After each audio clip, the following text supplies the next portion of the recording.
Welcome to the Corner Kick with Nick and Rick podcast. I'm your host, Nick Prokop. With me is Rick Thomas. Right before I get to Rick, we are part of the Tangent Bound Network. You can find all the shows for the Tangent Bound Network at tangentboundnetwork.com. Follow them, subscribe. There's so many different things from sports like us to music, video games, whatever you are interested in. But Rick, how you doing today? Feeling much better. A lot of good things happening in the world of soccer, as most people know. So, vamos. Andiamo. Andiamo.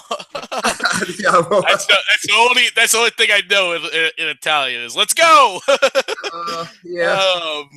All right. Well, to start off the show, there was some shocking news, and it's funny because we talked in the last couple shows about Borussia Dortmund and the bad season they've really had and the perils they've gone through, and it's really weird watching it because they have a really strong team on paper, but Jurgen Klopp is out, and it's really awkward for me because just about a year or so ago he was all, I love Dortmund, I would never leave Dortmund, but now he is. Yeah, I don't get it. And it is an odd situation all around. A lot of Dortmund fans and supporters and the ultras might be a little shocked at it, even with the results. Again, you mentioned he said he will never leave Dortmund, especially for the Premier League. But then just, the way it happened this week, and it's like people are speculating that the money talked to him. Is there obviously there's an offer somewhere. Or maybe he might just want to just take time off like Pep did. True. Who knows? But I think he, for the best interest of Dortmund, perhaps maybe he should leave. Okay. No problem. I just felt like his philosophy was the Dortmund way, though. So that's why it was like him leaving is not going to really do any good, I don't think.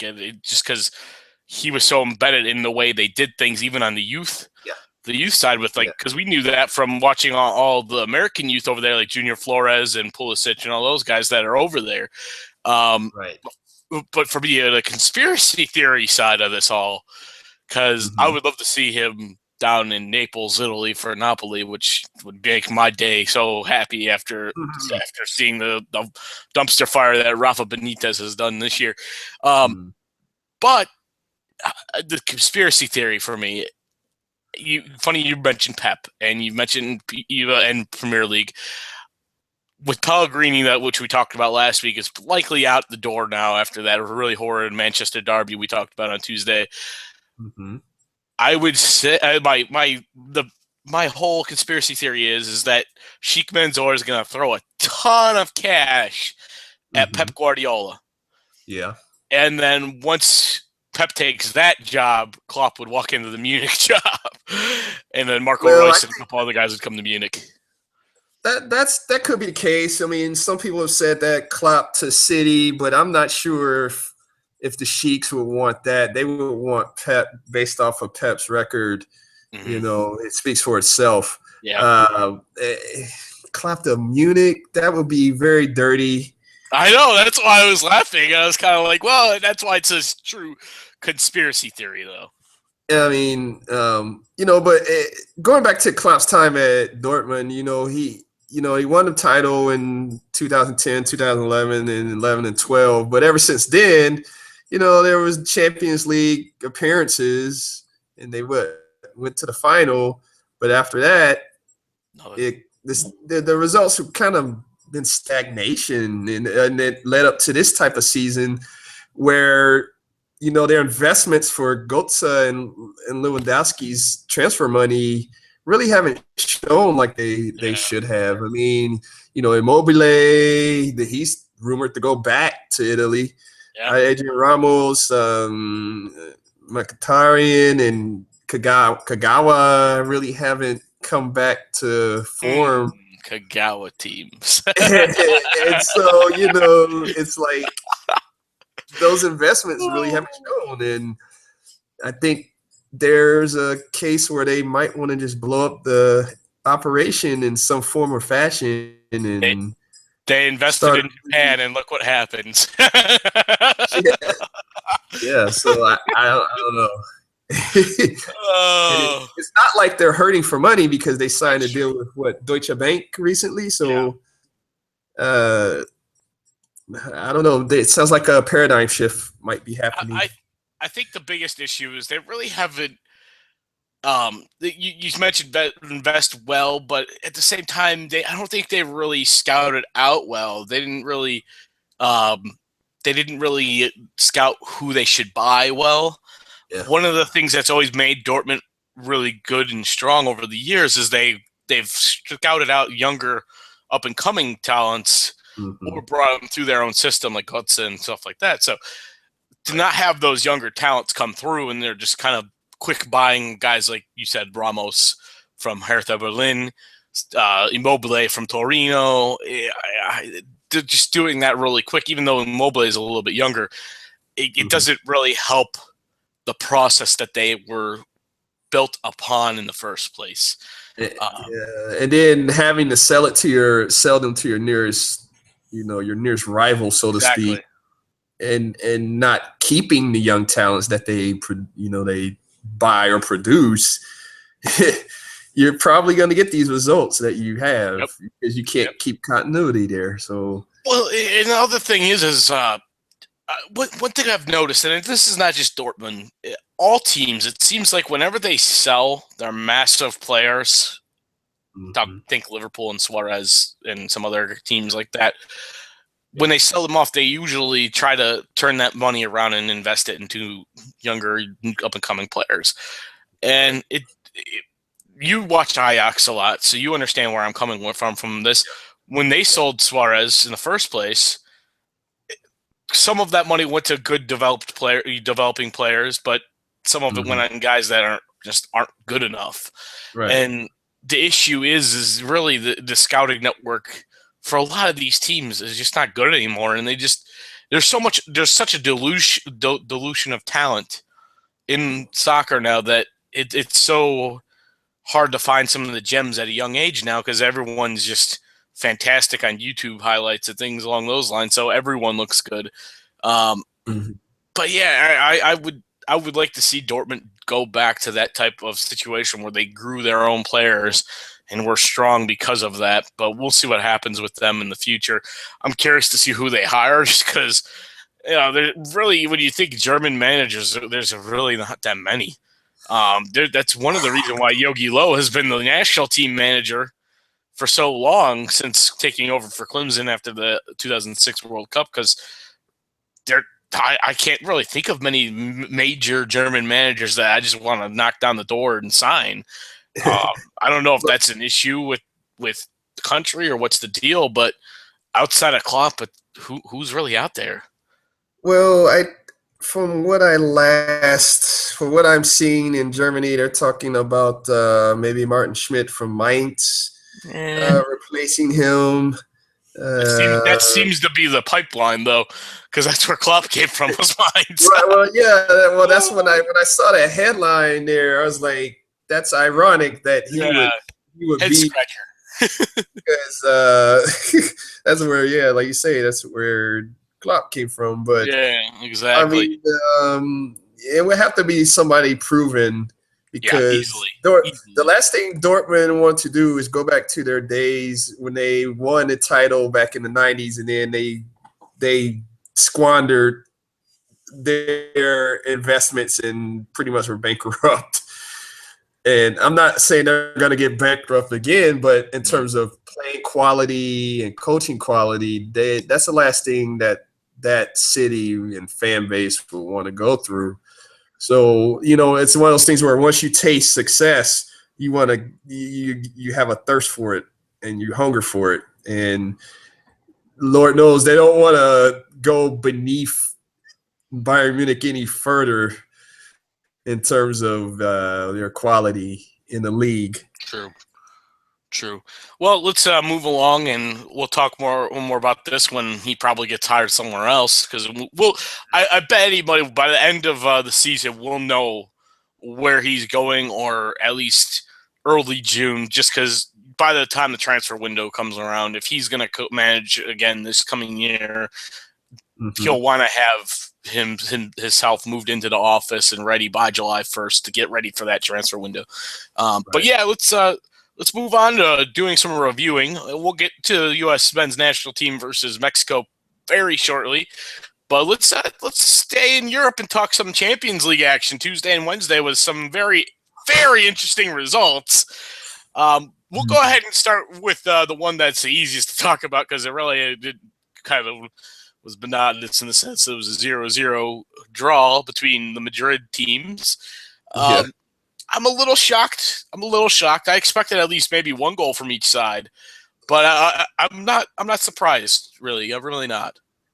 I saw bits and pieces of it and from the Madrid derby, and it was a match where Atletico, they had a lot of pace to their play, and it was actually a fun match to watch just because again it was a derby, and it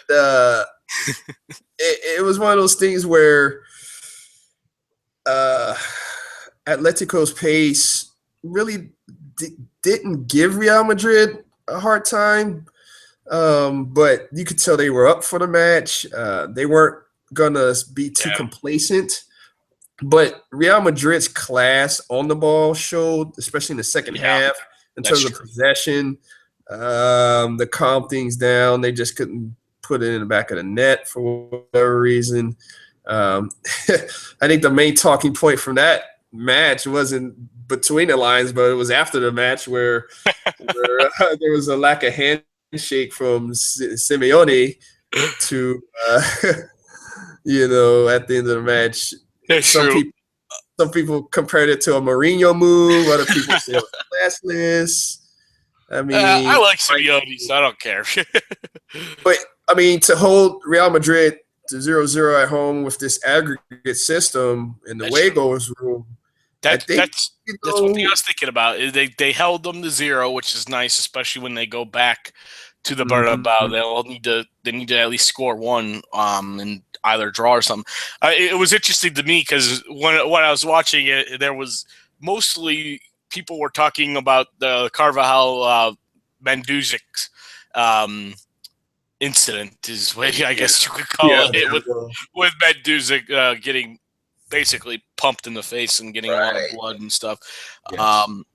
Hey, that's rivalries, Yeah, I mean, they're heated. It's like that sometimes. That's why derbies sometimes are the best matchups, though, is because stuff like that's going to happen, so you got to watch. But that was literally probably, that would basically be the biggest storyline, in my opinion, right there where you had with Mandzukic and Diego Simeone. There wasn't as much, like you said, there's a lot of pace. And that's one thing I expect out of Simeone-managed teams. He does have a lot of fast players on his team, like the winger from France, Griezmann, that he has, Antoine Griezmann. He is so fun to watch just because he can. I mean, he kind of plays striker and winger, but he's one of those guys that he just flies down the pitch, and it's so fun to watch him set up Mandzukic.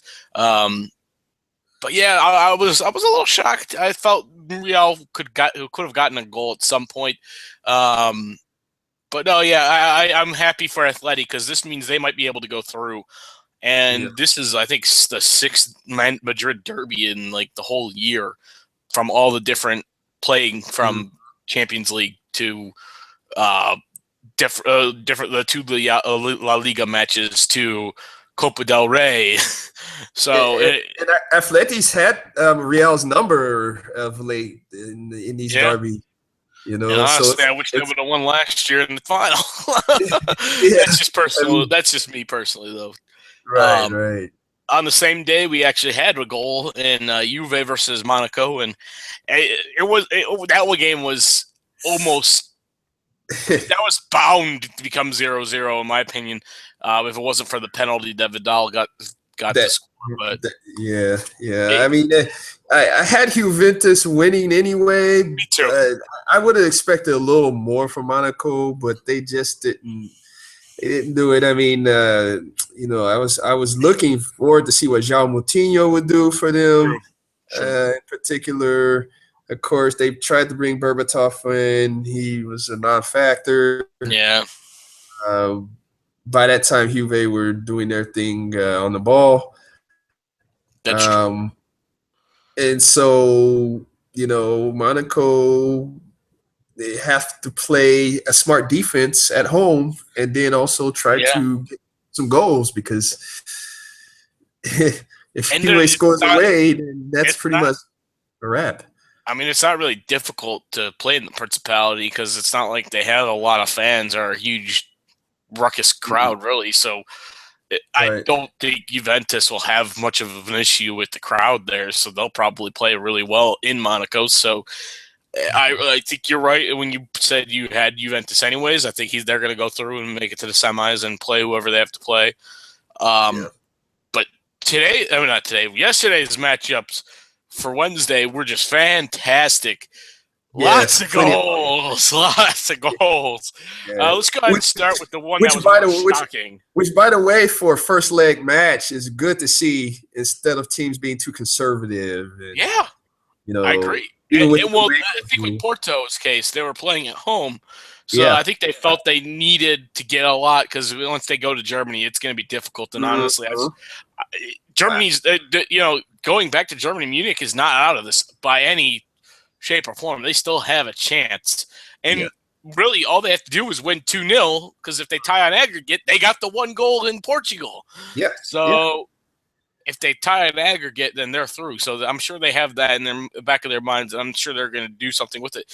But Ricardo Quaresma, even though one was a penalty, he had a darn good first 10 minutes. Yes, he did. Times in 10 minutes. It's insane. I was totally joking when I went on Twitter and said, "Hey, Ricardo Quaresma, the best winger in Portugal." But him scoring. I was a little shocked. Thiago is the one to score for Munich because of all the firepower they have. And then Jackson Martinez the Colombian getting a goal in there, which was really nice to see him do well. But yeah, Porto needs to score at least once. I would say at least once when they go to Munich because they're not going to get it any farther if they don't.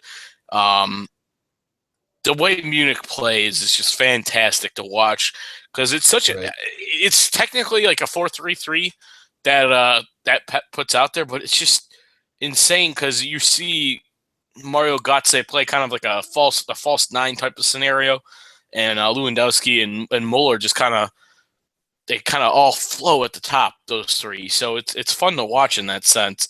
I think the goals will come. I think they'll be fine. We'll see what happens, but I was just shocked by how much they got early. The guy I liked a lot for Porto was Bruno Martins Indy. A lot of people know that name from the Netherlands in the World Cup, but he was very strong against Lewandowski because he played the left center back position, and Lewandowski was kind of on the right side. So he was more often than not marking Lewandowski, and he actually held up his own for most of the match, which to me was very shocking based on the fact that you would think, the Polish striker would have the strength to get around Indy, but he bodied up on him and he just marked him very well all match, which he needs to do that again. For them to take the win in the next leg. Anything else you have on this match before we go on? I think what really hampered Bayern were two things. One was the speed of Porto. That gave the defense problems that obviously with Dante's mistake. But I think Dante really blew that. I think Xabi Alonso had problems. He was a key to the defending and offensive transition, and they just went past him. And also keep in mind, Bayern were missing Benatia and Robin and Alaba and Frank Ribéry. So those are key pieces that could have made a difference in that. Honestly, the key factor of the guys you just said, not just Benatia, but Alaba on the left side there. He would have been able to neutralize a little bit of that speed. He's probably I don't want to say it this way, but he may not be the best left back in the whole world right now, but he's up in the conversation in the top 5, and that's no joke there. He's very strong on the left, and one of his best features is the fact that he kind of reminds me when Ashley Cole and Patrice Evra about a decade ago were in their prime, and they could kind of go down the pitch, cut in, shoot, be part of the attack, and then also track back really fast, get back on, and have a good defensive shape so that they could keep with the line on the center backs. That's kind of one of the things for Alaba's game that they're really missing, because Bernay is not bad, but he's not Alaba in any shape or form when it comes to playing left back. But yeah, I think Munich can come back and win. Like I said, 2-0 is all they need. I think they're going to come back in with a vengeance and have it. I think they're going to at least score 3 or 4 in Munich. So Porto will need to keep up with that. And good luck with that. Especially at the Allianz Arena, where Bayern are just werewolves there. They're crazy. Luckily, it's happening next week too, so we can kind of talk about it again next week. The other matchup from yesterday, I am not shocked by any means on this one, and all the goals technically were scored by Barca. But Barca 3 and PSG 1. I'm not surprised by any shape or form. PSG, I felt after they beat Chelsea, were pretty much done, and then Ibrahimovic wasn't going to be playing in this matchup anyways. But what do you got on your opinion, knowing Barcelona very well?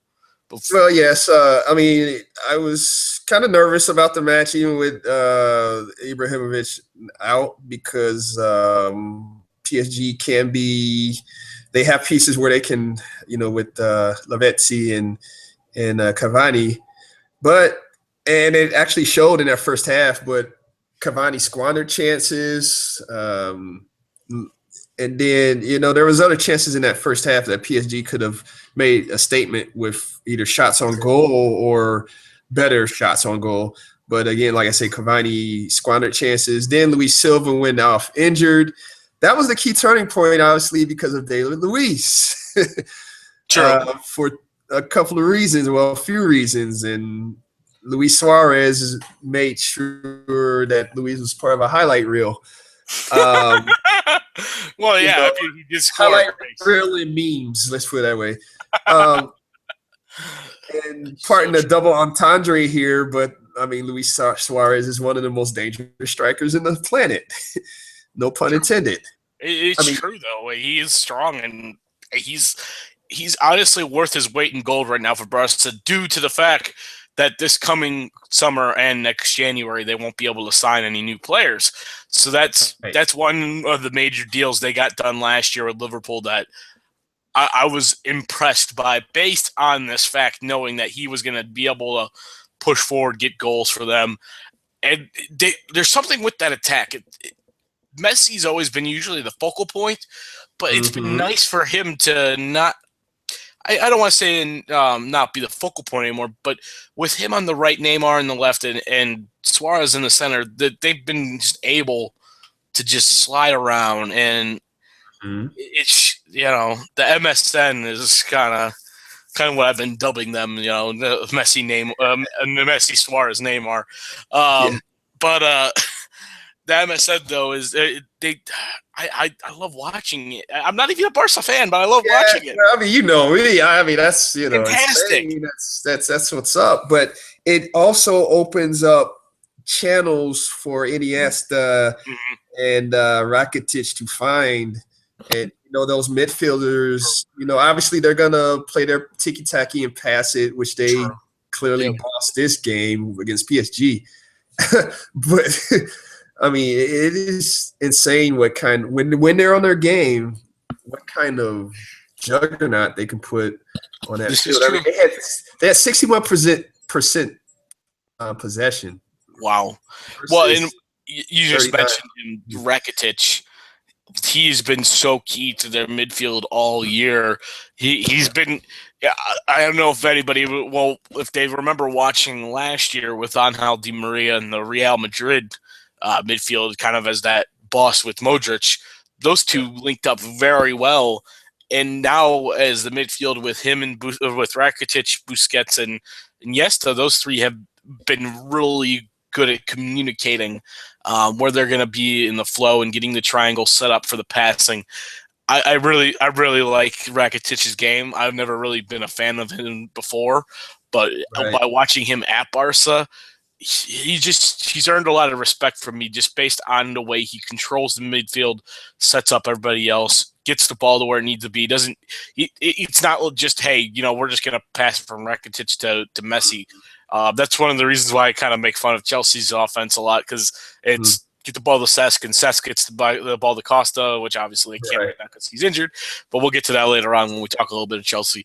But let's move on, because we'll talk a little bit more Barca here in a little bit. But that was the weekend that was the week that was for Champions League. Let's move on to the fun little match last night in San Antonio. USA. And another 2-0 scoreline there. Yeah. And I'm not going to get too far into that what you just said, because I'm a little mad at that. I kind of stirred the pot there myself. You didn't stir the pot. You're not a certain journalist in Seattle that wanted to try to drive the narrative away from Columbus. But, hey, Columbus was the third best out of the top 10 for last night's viewers. But that's not here nor there. Let's actually talk about the match. Mm-hmm. The pitch, before we get on to the actual playing, right, stole the show. It was horrid. Yes. And come to find out, Klinsmann asked for this.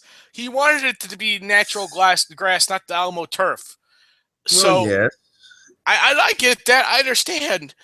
But this is what happens. This is what happens when the surf is like not even, or it looks patchwork. It falls apart easily. I saw jokes at halftime. Hey, let's get the staple gun out and restaple the grass pads down together. There were so many jokes going on. I mean, they were saying that pitch made the New York City FC's pitch look like the Emirates. Yeah. I mean, okay, I get that. Well, there was a lot of side stories that related to the pitch, i.e., why they put it inside a dome in San Antonio when they could have put it in like the Cotton Bowl or somewhere outdoors with natural grass. Yeah. They still would have had a good amount turnout. Yeah. And of course, U.S. Soccer's looking at the money aspect. Yeah, they would have got their money's worth. Easily. Anywhere in Texas, you're going to get a good crowd from especially Mexican fans. So they even showed the little graphic where it's like fans from Facebook, and they showed the breakdown of counties, and there's about 15 blue counties, and the rest were green. So that's not surprising in any shape or form. Yeah, I mean, in regards to the pitch, back to the pitch, if you're an RSL fan, seeing Beckerman get a tweet there, you might be a little steamed about how that pitch was. I am, because I want Beckerman healthy for Gold Cup. we want to see that type of lineup. Yeah, and when that's got to be a wake up call to U.S. Soccer to think very hard. If they're going to put grass on top of plastic again, they better do it right, or don't do it at all. Yeah, they to me last night watching that match, we saw the lineup. We saw Garza on the left, Yedlin on the right, Ventura Alvarado, which, fun fact for him, he has never actually played the left center back position. He has always played right center back or right back in the major games that he's played for Club America. So even though it's center back setup, it's still a different type of role, really. Which is typical of Klinsmann anyway, playing players that are not in their natural. Exactly. And the diamond, honestly, with the diamond and two strikers, to me, that's perfect. People made fun of Bradley during the World Cup, which I felt was a little bit unjust, because I didn't agree fully with it. He did have some gaffes, but it wasn't. I don't think he's that bad of a player, and he never really has been. And you watched last night, and all I could think was, geez, if they would have had another striker up with Dempsey, Josie, if Josie was up there with Clint and he had two guys to kind of pick off, Yeah. he's not. And really, if you watch his game, especially if you watched last night, he's not playing a 10 role, because people say, oh, well, he's at the top of the diamond. He's playing the 10 role. Because he drifts back so far. Yeah, exactly. He's really playing a number 8 type. He's still playing that box-to-box role he likes. And that's key to me, because one of the beauties of having that diamond midfield setup is you have Corona on the left, Mix on the right, and Beckerman and the back. So you have 3 guys basically holding the midfield, and then Bradley just running around doing his thing. And that's when he comes out best, is when he's that box-to-box 8 type of midfielder doing his thing. You know, his heat maps are crazy to win those that type of games, but he does well because he's playing defense. He's setting up things. His pass, even though it wasn't a beautiful pass for the Jordan Morris goal, was fantastic. It set up everything, and then because it set up to Jossie, Jossie set it up to because he picked out Jossie. Jossie knew he wasn't going to get a shot off. Jordan made a perfect diagonal run. And that was pretty much Jordan made that, not just because of the goal, but because of his run. The defender was slipping with the ball, so the diagonal run was perfect. And I always like to say, you know, this is one of the reasons why teams are strong and win, is because they never give up. He didn't stop running, even though it looked like the defender. It looks like the defender is going to stop the ball, and there's going to be no chance for Morris before he even gets there. But he's smart enough to keep running on his diagonal run into that little pocket, and then once the ball gets passed, he hops on that baby and kicks it right into the goal. And that was why I loved it so much, because it was a clinic on not giving up on your run, and that's perfect. And I made a point about that after he scored. It was one of those things where he played like a world-class striker should play. You keep it moving. Yep. You don't give up on the play. You run at angles and not straight, and you just the shot was just like as cool as you like. I mean, how many times have we seen players in MLS or something to that effect give up on a run? It's like, hey, if you're hungry, if you want the ball, and then if you want to score a goal, strikers who are paid to do so, keep working, and he did that. And that's why I emphasize diagonal run, because you just said it. You know, people just run straight. Right. Yeah. So as far as the rest of the match, other than Morris, Alvarado, he did well in my eyes as far as that back line. I guess that's why he played a lot of minutes anyway, because he was showing well. Yeah. He held his own. I was very happy with Alvarado. That stood out. I mean, other than that, besides the fact of the state of the pitch, which you can put that into some of the errant passes that were going on, which, I mean, both teams have to do with the state of the pitch. Shea came in, Ibarra came in, Yarborough. By then, it was like the U.S. were dominating, I felt, in terms of ball possession. Oh, easily. It was like, wow, the pitch is crappy, but the U.S. is just playing them off the pitch, you know. So, honestly, to go back to the pitch for 1 second, one of my favorite jokes was Paul Carr from ESPN. He's a fantastic stat person. If anybody wants to follow a very intelligent soccer follow, find him on Twitter. I think it's P Carr ESPN or something like that. But he tweeted out, I think in like the 60th minute or something along those lines, he's like, possession 40% Mexico, 40% USA, 20% turf. And I just started dying laughing because that was great. It was fantastic.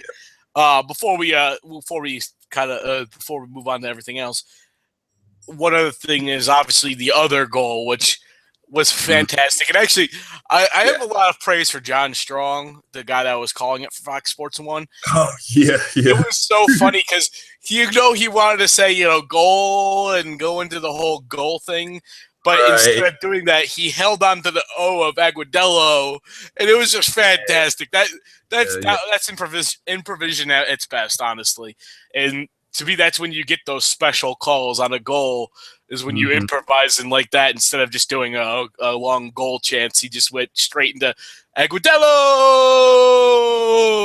and then just left it on. That was fantastic. Yeah, and that's similar to what you hear in Spanish broadcasting, where they can elongate things and combine the player's name into the play. Yeah, exactly. It was perfect, and honestly, that goal was just fantastic. I think it was even wasn't it? I think it was Bradley again, but passed it up, and it was in the air. Nice, beautiful toe tap to bring it down.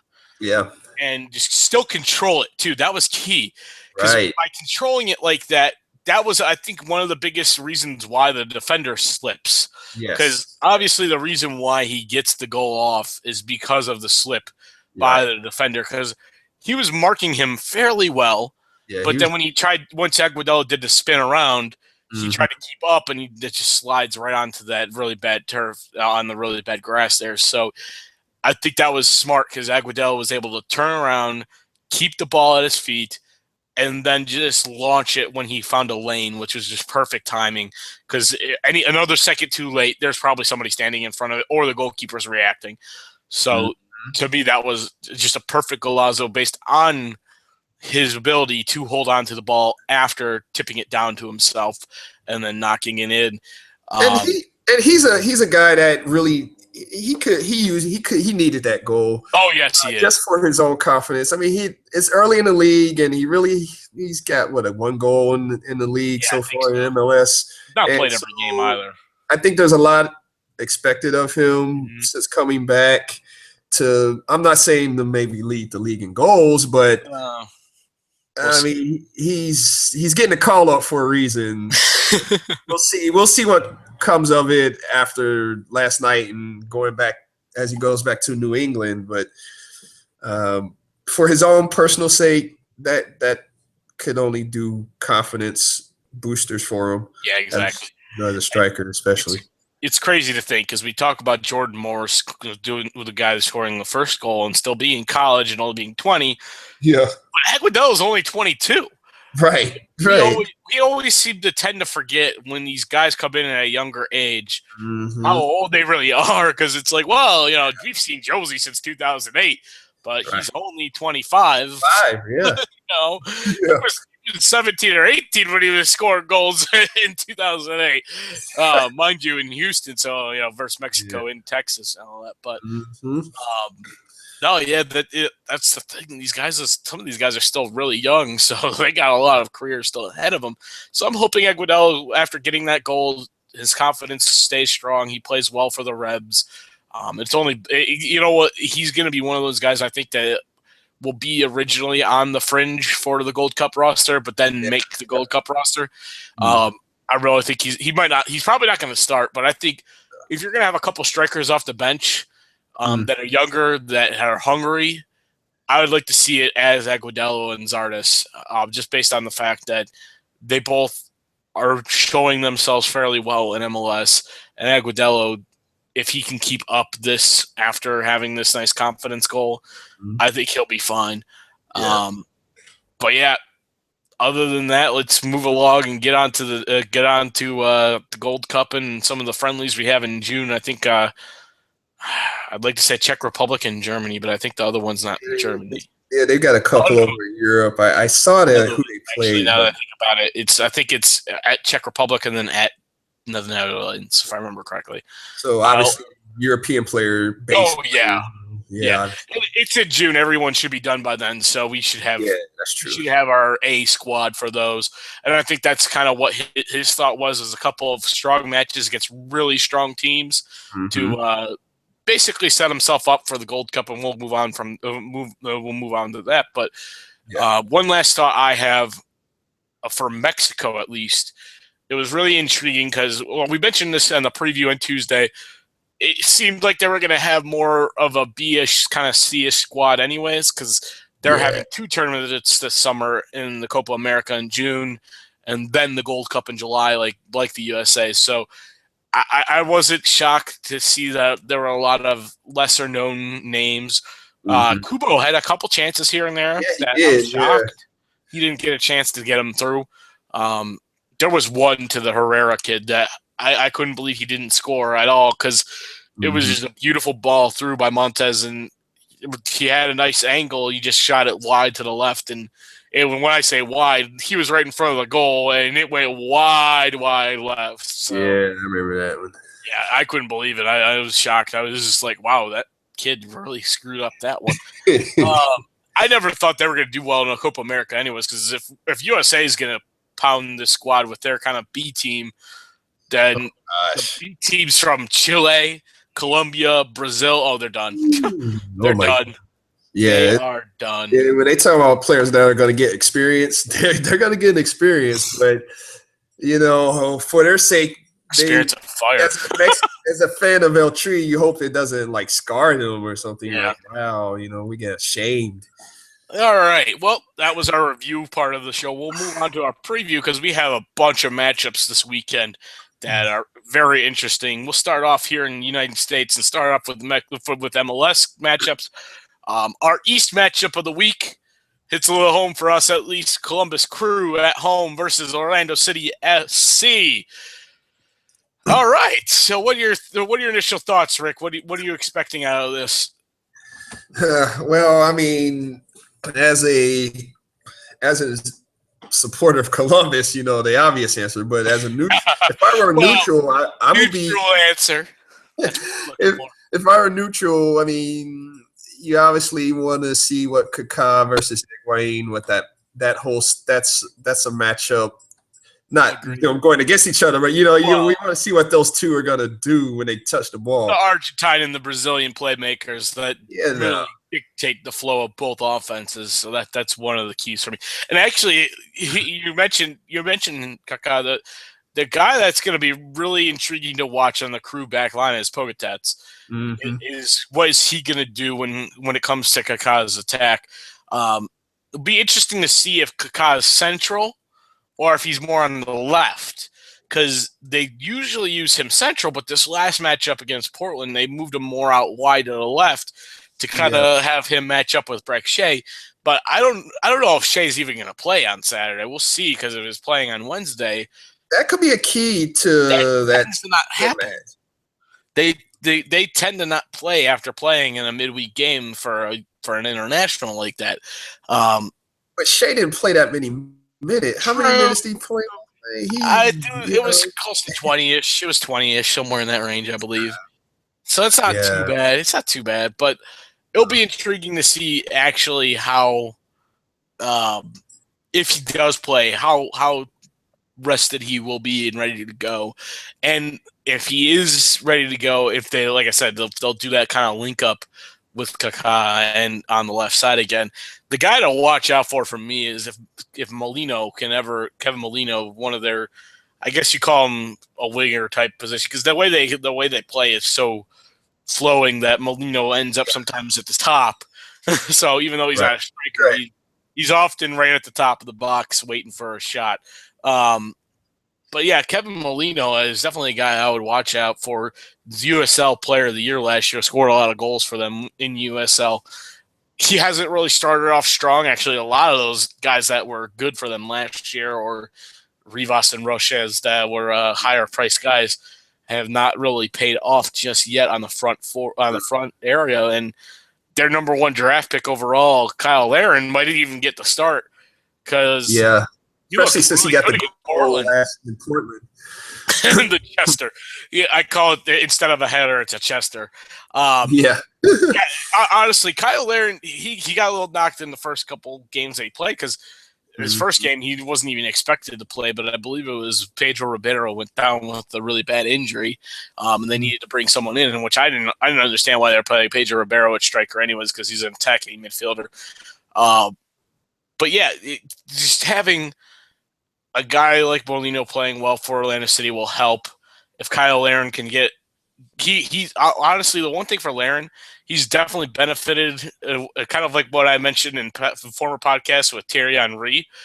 Kaká's kind of got that same effect. He's setting him up strong. Yeah.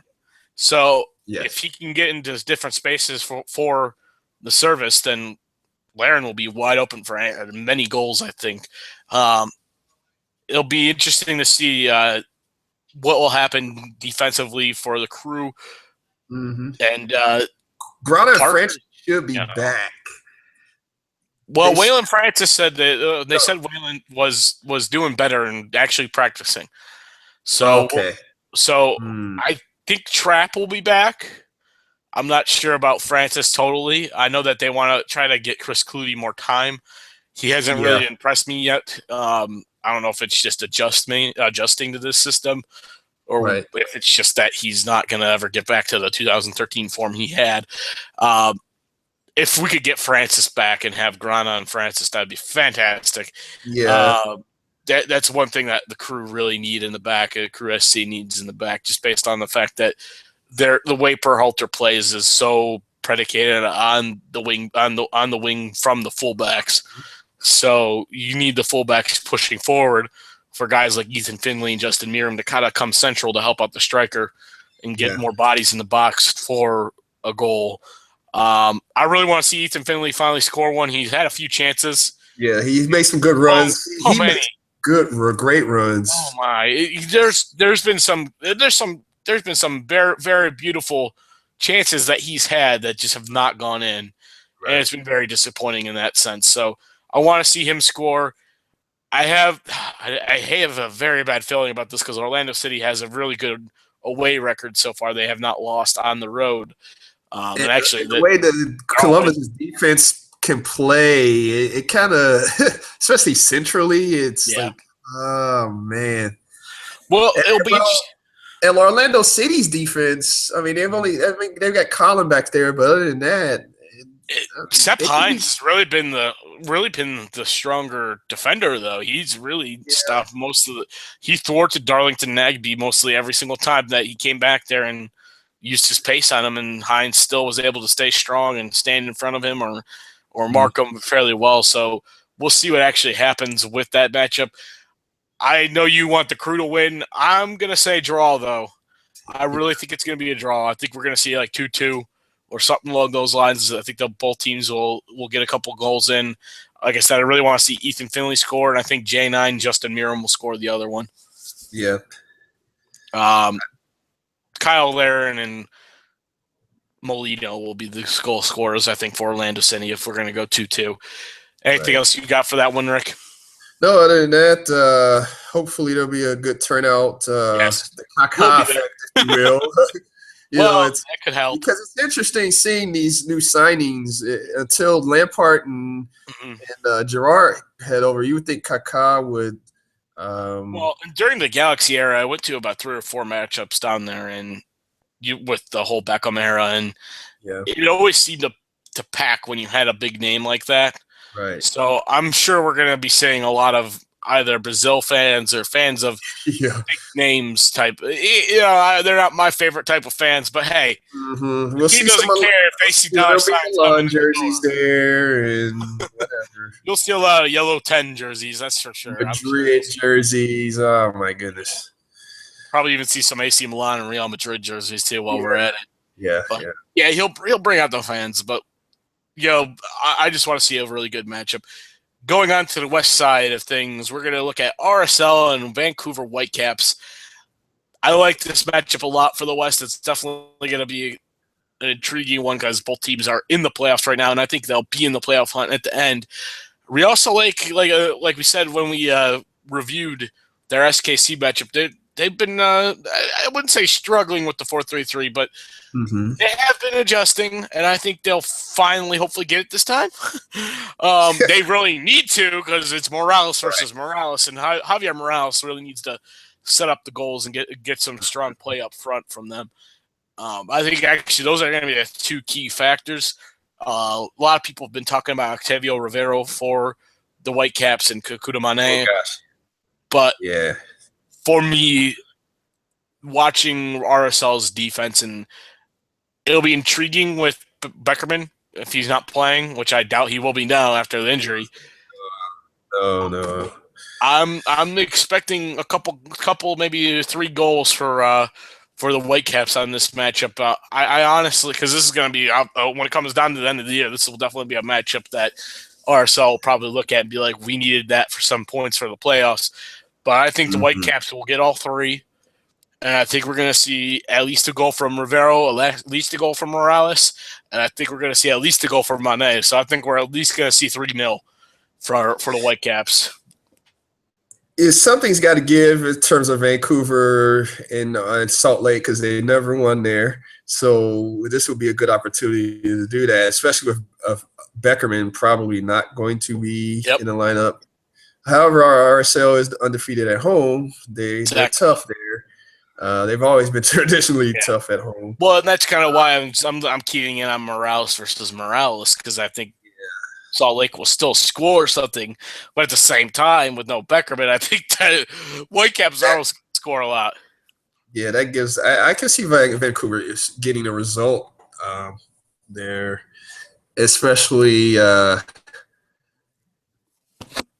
mean, after that RSL SKC match, the tape is out on RSL. You know what you have to do to neutralize them. Yeah. But it should be a fun one. I mean, the West does have some fun matchups, and hopefully we see that with that match. I would like to see what Gil's gonna do. Yeah. If he plays, I want to see how strong he plays, just because I think he really needs to turn on, because for a while now he's been the young up and comer, but it's to a point now he needs to play more. He needs to get it going. He needs to get in a constant rhythm in MLS play. Right. One of the issues I've always had with MLS is it seems like a lot of these teams that they'll just, even though there's a more talented youngster on the team, say he's 18, 20, I don't know, whatever. We'll just throw those kind of ages out there. There's oftentimes we'll just use the center midfield as a position. I'm not using any player from. Obviously, I'm just trying to get a sense of what I'm thinking with Louis Gill. But here's the thing for me: there's too many teams that play like a 30-some-year-old or a 28-year-old center mid that's just been a journeyman, say Nathan Sturridge, just throw a name out there, Sturgis, just a name out there that's been around the league. They would rather play like a Nathan Sturgis at center mid instead of their up-and-coming younger player that could be a stud. I would give the younger player the time, give him a chance, let him see the pitch. Let's see what he can do. If he's as good as he's touted to be, play him. That's one of the issues I've had with Kansas City and Eric Palmer Brown. Everyone talks about, Juventus wants to buy him for €5 million. Well, why isn't he playing?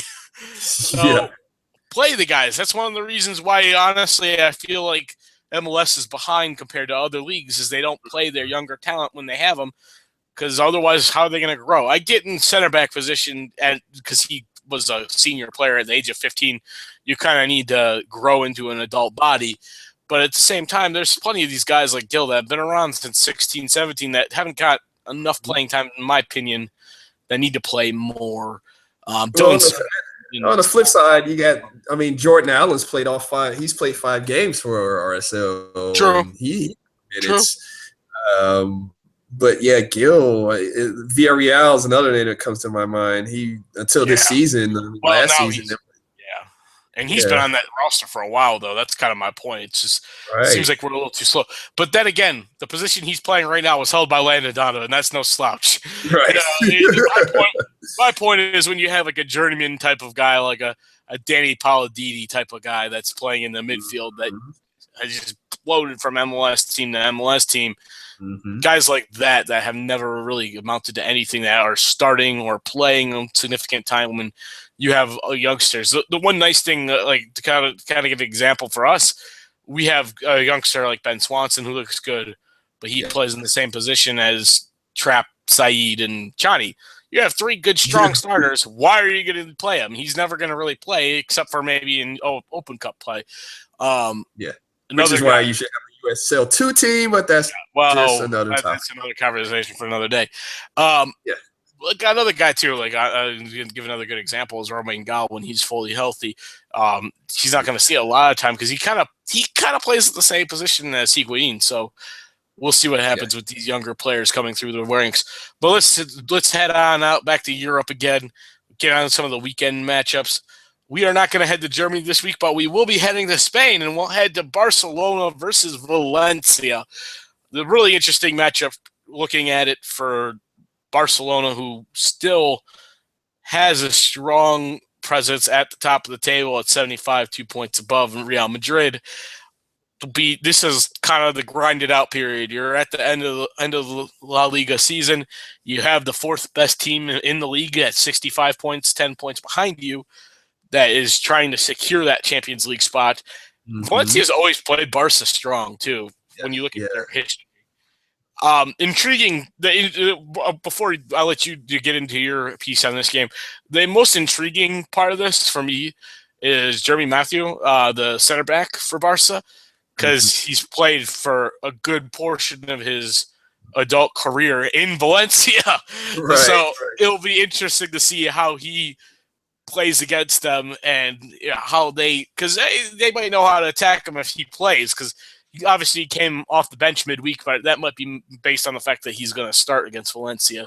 But that's going to be a key player for me, just based on it's always intriguing to watch a guy play the team he just played for the year before. Right. Coming off of the Champions League victory, obviously Barcelona is going to have some mojo. Now for them, not being too caught up in the victory of that, because what tends to happen is, and when teams slip, it's because they caught up in the emotion of a Champions League match or a derby win, and in the next match they underestimate their opponent. And I think Valencia is going to be going in hungry, because they don't want to lose that any Champions League ground, because they got Sevilla behind them, and 3 points behind. They're right there. Atletico is, they're in third right now. So Valencia, they'll want to do that. They want to at least get a result in Barcelona. Exactly. Well, and that's the key is they're going to the Camp Nou, and that's kind of that's obviously one of the most difficult places to play. Yeah, that's like a good luck thing. Yeah, but and that's a good thing you mentioned them playing midweek. So maybe Barcelona might not play a fully strong 11, knowing that they're going to turn around and play them again midweek against PSG. We'll see how that goes, because they might be thinking, well, we have 2 goals on them after playing in Paris. Maybe we can kind of ease up a little, but I don't know about it. I think they might. I think they might still rest this weekend a little bit. Have kind of, I wouldn't say a full-on B team. I think they'll probably still play guys that played this week. Like, I think you'll probably still see a guy like Neymar out there. Probably still Messi. He might get subbed off, though, at some point or something along those lines. But they might not be playing full strength, and they might not be playing as hard against Valencia. So this is a great opportunity. This is one of those things where they're 1 point behind an automatic qualifying spot with Atletico, and if they can get their way, they will push forward and get a result. They've had a strong form as of late. They've won 3 out of 5 of their last matches and drawn the other 2. So it's not like they've really been a weak team so far this past month or so for Valencia. The key player, I think, for me, when I look at Valencia, is the Algerian. I'm thinking his name is Feghouli. Yeah, Feghouli. Yes, the Algerian winger. He's just an intriguing guy on the wing, because that's one of the reasons why I think in the World Cup he got Algeria into the next round, is because he has that pace to slide down the side. Depending on who's playing left back, if it's Adriano or anybody else for Barca, we'll see what happens. But I think that's going to be the key matchup to watch on Valencia's front line. There is getting who will get Feghouli the ball, and also how they get the goals in, because they're going to need at least 2, I think, against Barcelona in their own home to win. Yeah, because Pablo Piatti is injured for them, I know. So that would leave Paco out. But yeah, well, and he's a strong striker too, though. He's got. But and Barca pretty much is at full strength in terms of their lineup. So I think that's the thing. That's why I'm kind of thinking they might rest Jordi Alba for PSG, and they'll probably maybe play Adriano or something like that. Even a B team is still a strong team for them. That's why it's crazy to think. But we'll move on to We'll move down to Italy now. and talk about the Milan Derby or Derby, whatever you want to say. I don't know. It's not. It's weird. This is a weird matchup. It's so awkward for me. It's underwhelming, if you ask me. It is really underwhelming, but it's still a derby, and I don't want to talk about Juventus and Lazio, and I don't think anybody else wants to hear about fascists versus people that buy off the list anyways. Well, yeah. So we'll just, Yeah. But here's the thing, though. A 9 versus 10 team. Mid-table, a mid-table clash. It's insane. It's really insane. I would have never thought about that. But hey, Milan, the money is the biggest issue in Serie A, but Milan's got some decent players. So, even though Nigel de Jong's old, I still expect a good match out of him. They have the Chelsea guy Van Ginkel on loan there, and they have they bought Destro from Roma last summer, so they have a presence up front. It might not be a strong one, and they got Cerci from Torino. I almost forgot about him too. That's another guy that that could score for AC Milan. Right. The defense is really a big issue, I think. When your starting defense has probably, in my case, the worst center back in any league, and Felipe Mestes, he's just a walking joke when it comes to the defense. And Paletta, I like Paletta. He's not. He's been, weird, but he's been under a little pressure there. Yeah, especially from the ultras. But well, you know him well from his days at Parma, so right. You know what to look for with him. I like Paletta. I'd expect to see more out of him, but I don't know if it's because he's one of the things for our corner. Wow, I'm cornerback. I'm tired today. Center back pairings is when I look at center back pairings, it's really interesting to me because sometimes when you have a lesser center back, and we talked about this in the first show when we talked about Vancouver versus the Crew, and we mentioned Tyson Wall and how bad he is, and how I mentioned I think Parkhurst was overcompensating a little bit. Mm-hmm. To me, maybe Paletta was overcompensating, because he knew Felipe Mestes was a joke next to him and was going to let people through. One thing I think AC Milan has over Inter right now is form, because Inter has only won one in the last 5 matches, and it was the 5th match ago. It wasn't like it was recent that they won. 2 draws and 2 losses in that time span. They just won. Well, way off on that. They just won against Hellas Verona. Shaqiri, if he's going to play, that'll be interesting. Or if they have Podolski play or someone like that. But, man. This is a tough one, because chances are, I still can't believe I can say I'm saying this, but when I was in Italy and I watched the derby there, it was a different atmosphere. It was Mancini's first derby back. He had returned. He went to Inter. And, so there was a lot of buzz there, but that was underwhelming then for a 1-1 draw. True. It'll be I really think they need. I think they really need to play a card. They have to have a Cardi up top, obviously. They'll probably play a Palacio next to him.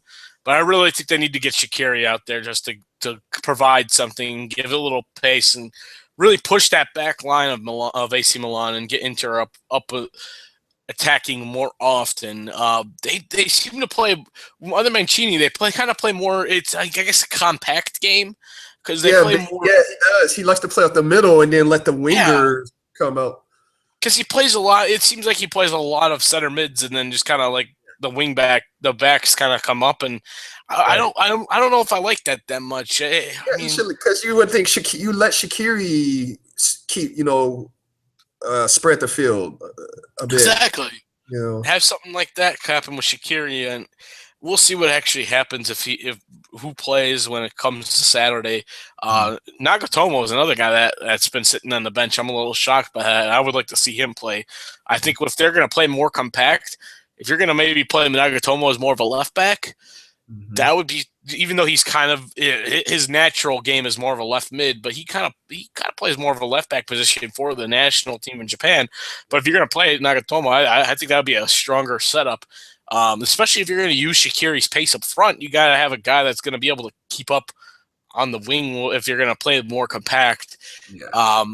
Nagatomo is definitely a guy that can take up that whole left side of the field. So we'll see actually what happens with this matchup. Like I said, I'm shocked 9 versus 10. It really doesn't have much to do with the table. It's more the fact that it's a derby and it's Milan versus Milan. But right. I would like to. I'm still gonna try to check it out and be in sport in 2:45.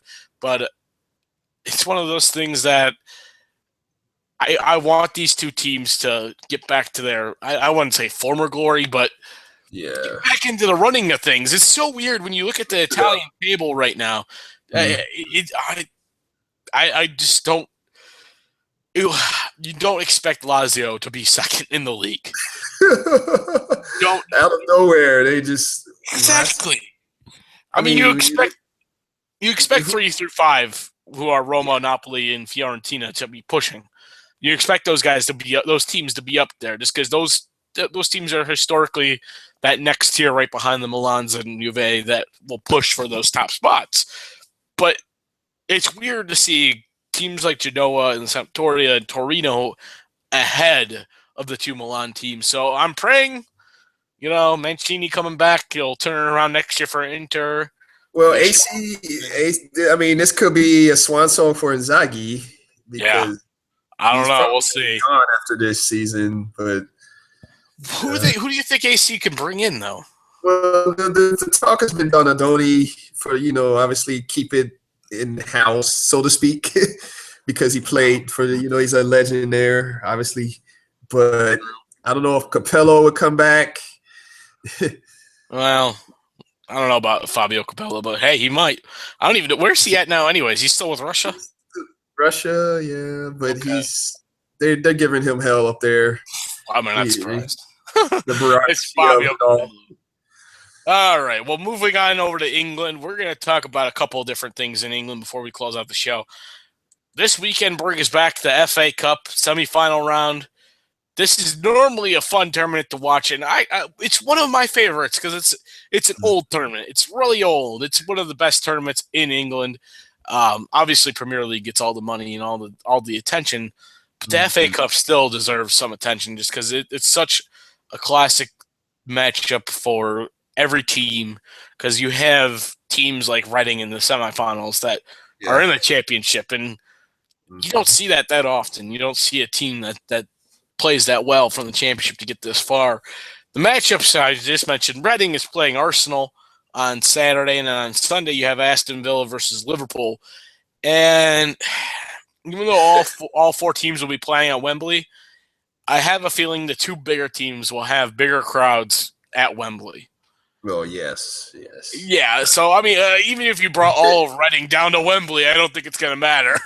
Yeah, it's pretty much in Arsenal territory anyway, London. Yeah, exactly. So I really think Arsenal's just going to tear up Reading on Saturday. It'll be interesting to watch, though, because Fox Sports will have it, and you'll be able to see guys, if he plays, a guy like Danny Williams from America. They have some other I guess you could call them interesting players. That they're most of their players are either loanees from the big teams like Chalobah and Ake from Chelsea, and then they have guys like Jordan Mackey up front.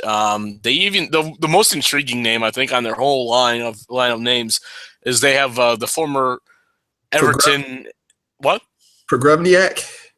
Actually, him too. Pavel Progroniak. Yeah, they have him of all players. I thought he was still going back to Russia after his failure, and and then Yakubu, of all people. Yeah, that's right. He is with him. Supposedly 32-year-old Yakubu, 32, Nigerian, all that kind of.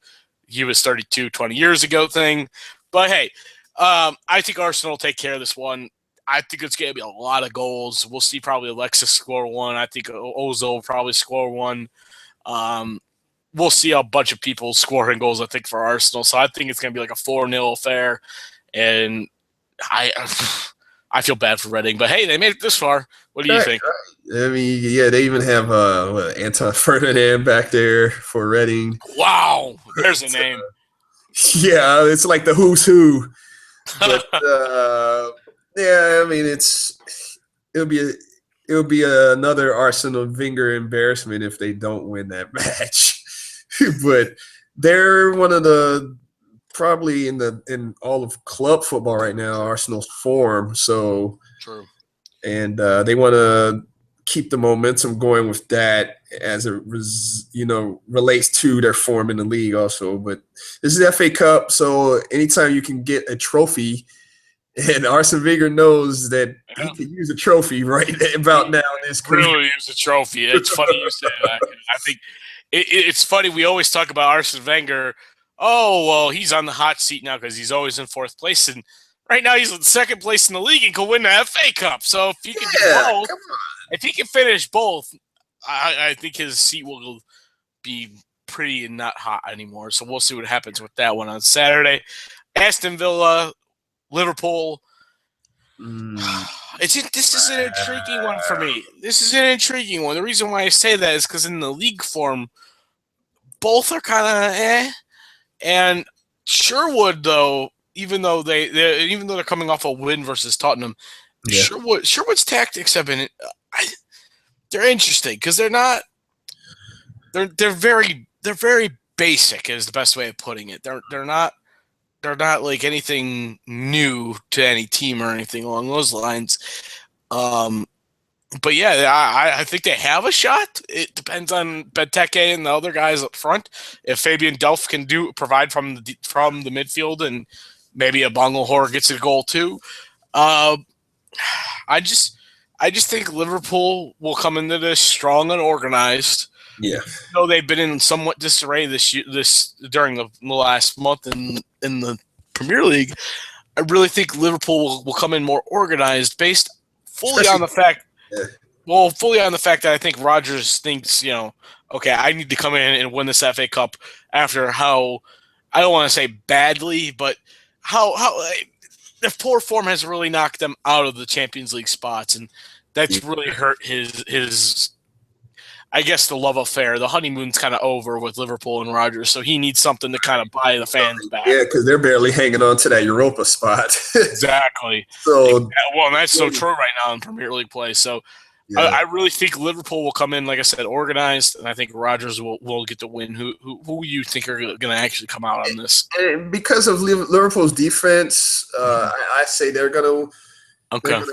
Their defense, when their defense is on, at least gives their offense a chance. Whatever their offense does or does not do, well, depends on where Sterling's head is. That's true. That's true. Yeah, that'll be intriguing to see because we talked about Sterling last show and how his off the field antics, we could say, has been really affecting him. Wait, isn't he rumored to go to Arsenal? Yeah. That's so funny. Imagine that. Arsenal and Manchester City are the two teams that are apparently really pushing for his services in the summer. That would be a storyline if Liverpool and Arsenal make it to the final. And that's the final I think that happens. So I really think that, if that happens, that's going to be an intriguing narrative. Narratives abound here, but yeah, I think we're going to see Arsenal-Liverpool in the final. We'll talk more about the final next month when it gets closer to that, but we'll review these matchups in the end. But let's move on to, I think, the biggest matchup this weekend. That's just me, but hey, Chelsea versus Manchester United. Well, hey, and it has good implications here because Chelsea has not been top form as of late. They've won the last 3. Well, the last 4 out of 5. It's been ugly.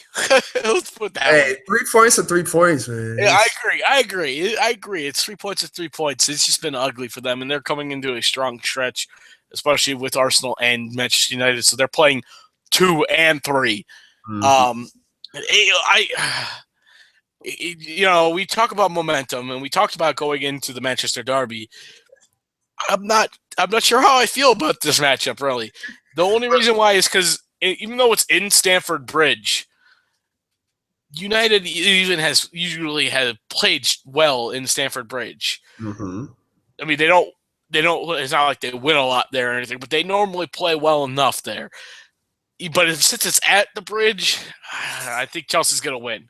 But I think it's going to be a grind out, ugly 2-1 or something along those lines. Because the one intriguing thing and the one reason why I think they could grind out a draw is if the Chelsea attack is not clicking. Because we're probably going to see Loic Remy again because Diego Costa's injury. Mm-hmm. So I'm really intrigued to see what they actually put out there in this because, yeah, they've won the last 3 matches, but they've all been a 1-goal lead. It's been 1-0, 2-1, 3-2. And it always was, like you said, it's 3 points is 3 points, but it's been ugly. And the last team that they played was really the last couple teams they played that had some substance to them were Southampton with a draw 1-1 and PSG of a 2-2 draw in Champions League, which pushed them out of Champions League. So that's the biggest thing for me is they've won ugly against bad teams. Right. Now, how are they going to do against 2 really strong teams right back to back? I'm like I said, I think because it's at the Bridge, they'll gut out an ugly win, but I will not be surprised if it's a draw. The guy, besides Cesc, the guy that I think really needs to do well, and I think he needs to try to expose the right side of United's defense, is Eden Hazard. Yeah. He really, I think he really needs to turn it on for this match. He hasn't really scored a ton of goals. I mean, he has 12. But 12, yeah. But like most of them came early in the year, though. Mm-hmm. So it's not like he's been prolific lately. So it's one of those things for me. I would like to see him basically push the offense. And if he does that and they keep a strong shape at the back, they'll gut out that 2-1 win. I'm thinking it's going to happen. It out because if you look at the last few results Manchester United have had, they've had fun scoring goals. Oh, and yeah. It's like you have to beware of that threat. And that's another thing is who's going to be marking Juan Mata? Is it going to and how the key factor on their defensive side of the ball? It always seems to be the defensive midfielder Nemanja Matic. If Matic has a good match, they have a good match. Yeah. That's what it always seems like to me. That's one of the reasons why they're able to grind out so many of these nice 1-0 victories is because of Nemanja Matic. Their defense, Terry obviously. Yeah. Terry's strong. He's obviously strong. If he's going to be his age and still starting and playing, I think he's going to be the guy that's really good. Like I just mentioned, Mata. He's going to be the guy that's going to really need to keep an eye on him and see where Mata is on the pitch whenever it comes to a counterattack or anything United is going to do. But I really think what's going to happen in this match, and we always joke about Chelsea parking the bus. Yeah. I really think not so much park the bus, but I think that they're going to play sound defense. Mm-hmm. They're going to be settled and calm, and then they're going to just try to hit the counterattack. They'll use Willian and Hazard on the wings to push the counterattack, get up fast, and then get Loic Remy or Didier Drogba the ball, whoever's going to play. I think Remy might be hurt too. Oh, geez, I think you might be right. Because I know Didier Drogba played the last one. He might be the one up top, unless. Oh, geez, he might be their only striker. Hazard? No, he wouldn't be. Oscar, maybe. Well, Oscar, but he's not really a striker. I mean, you could always use Cesc as a false 9. It's scary to say that, but that's what he did for Barcelona. Yeah, that's true. Pep did it a few times. So, but yeah, I think that's going to be the thing. Is they're going to? I think depending on who they play up top, especially if it's Drogba starting. If Remy is out and it's Drogba, I think they're really going to have to exploit the wings and do like I said, a very defensive game. Yeah. And then get out wide. Don't play too compact. Because I think if they're going to try to play United's game and play compact, even though Nemanja Matic is in the middle, you're going to have to deal with Herrera, Fellaini, Mata, you're going to have to deal with so much kind of coming into the middle. Yeah. So I think the smartest gameplay for Chelsea was to get it on the wings, exploit the defense on the outside, try to push Daley Blind back from making his runs up, because you mentioned that it seems like United's having fun scoring goals. The best reason why some of those better goals have been set up because of the left side, with Ashley Young and Daley Blind running up the left side, and them kind of doing either supporting runs or crossing in the ball. One of the things actually that with Ashley Young's really good play lately, a lot of times the right back usually wants to try to push the winger outside, or push him inside. Like it's one of those things they gotta mark them based on one or the other. Well, it seems like they're trying to mark Young inside. Yeah. And it's really weird because Ashley is really good with his right foot when it comes to passing. Yes. And if you push him inside, what is he going to do? He's going to pass with his right foot because he can't really cross from the left side.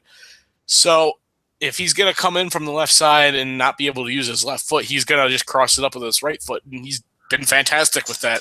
He's set up a couple goals doing that. So I think it'll be interesting to see if Ivanovic starts on the right side and tries to maybe push him more out wide.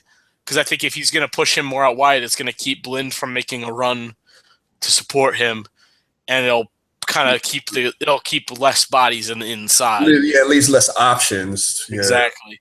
So I think that'll be definitely key to see on their defense. Jones is out due to a red card. Yes. Right? So that's a slight issue for the defense of Manchester United. No, it depends, because if they're starting Smalling and Rojo, Marcos Rojo has been fairly strong this. Goodbye, a very goodbye. He's been at first he struggled when he came over from Portugal, but he's definitely shown his quality. And the nice thing about him, especially if they do get a Hummels or a bigger center back name, he's so versatile. Yep. That he can play left back also. And then that's why he played left back for Argentina, because even though he was playing center back for his club, he's such a good, strong, versatile kid at center back that he can play either center back position or push out to the left. So it'll be interesting to see that lineup. Like you said, Jones is out. I think he'll probably pair Rojo and Smalling in the middle. You'll probably see Blind on the left.